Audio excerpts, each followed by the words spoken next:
அஸ்ஸலாமு அலைக்கும் வரஹ்மத்துல்லாஹி வபரகாத்துஹு. தினமும் ஒரு துஆ.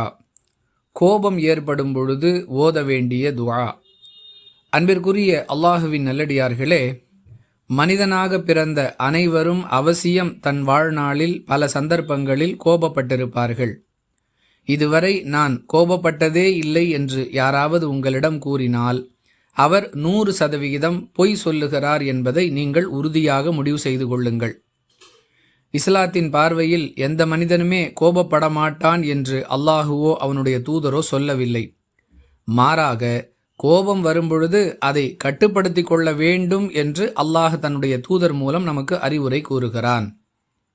அவ்வாறு கோபம் வருகிறது, அதை நம்மால் கட்டுப்படுத்த முடியவில்லை, அதுபோன்ற சந்தர்ப்பங்களில் நாம் செய்ய வேண்டிய ஒரே ஒரு வேலை, ஷைத்தானிடமிருந்து பாதுகாப்பு தேடி அல்லாஹ்விடம் பிரார்த்தனை செய்ய வேண்டும்.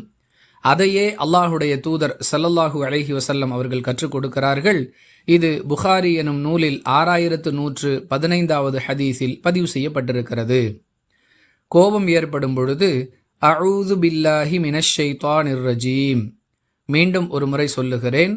கோபம் ஏற்படும் பொழுது அஊது பில்லாஹி மினஷ் ஷைத்தானிர் ரஜீம் என்ற வாசகத்தை ஓதிக்கொள்ள வேண்டும். விரட்டப்பட்ட ஷைத்தானை விட்டும் அல்லாஹுவிடம் பாதுகாப்பு தேடுகிறேன்.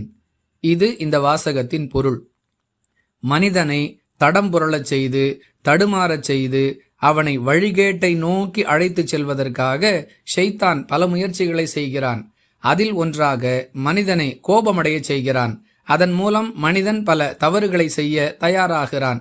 இப்படிப்பட்ட சூழலில் கோபத்தை கட்டுப்படுத்த வேண்டுமென்றால் அந்த கோபத்தை ஏற்படுத்திய ஷைத்தானை விட்டும் அல்லாஹுவிடம் பாதுகாப்பு தேட வேண்டும் என்ற கருத்தில் இந்த வாசகத்தை ரசூலுல்லாஹி ஸல்லல்லாஹு அலைஹி வஸல்லம் அவர்கள் கற்றுக் கொடுக்கிறார்கள்.